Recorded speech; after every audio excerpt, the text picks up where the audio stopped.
একজন নেতা বলেছেন যে ৭১-এর জামাত আর এখনকার জামাতের মধ্যে পার্থক্য আছে। ৭১-এর জামাত হানাদার বাহিনীর সাথে আতাত করে এদেশেরই মানুষের উপর যখন জুলুম নির্যাতন হত্যা খুন হচ্ছিল সেটাকে সমর্থন করেছে ওইটা। আর এখনকার জামাত হচ্ছে অপপ্রচার মিথ্যাচার সহ নানা ধরনের অপকর্মের সাথে এই দুইটা পার্থক্য। তখন অপপ্রচার চাঁদাবাজির কথা তাদের নামে জানা যায়নি, কিন্তু তারা একটি হানাদার বাহিনীকে সহযোগী হয়ে নিজের দেশের লোককে হত্যা করাতে তাদের পথ দেখিয়ে, এটা একটা বড় ধরনের অভিযোগ। আর এখন সবগুলোতে লিপ্ত, বড় বড় কথা বলছেন, টেলিফোনে চাঁদাবাজি হয়েছে, তো নিজেদের দিকে একবার তাকান। মিরসরায়ে ফেনী নদীর বালু তুলতে গিয়ে ধরা পড়েছিলেন জামাতের দুই নেতা, একজনের নাম জাহাঙ্গীর, একজনের নাম রবিউল, পরে বহিষ্কার করেছে জানার পর। তাহলে তো আপনার দলের চাঁদাবাজ আছে। আমি তো একটা কি দুইটা উদাহরণ আমি দিলাম।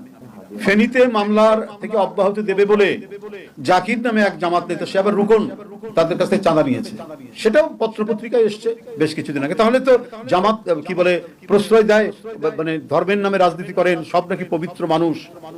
এখানে যেমন তারা গুপ্ত রাজনীতি করেছে, ছাত্রলীগের মধ্যে আওয়ামী লীগের মধ্যে ঢুকে থেকে গুপ্ত রাজনীতি করেছে, অনেক গুপ্ত চাঁদাবাজও জামাতের মধ্যে আশ্রয় নিয়েছে।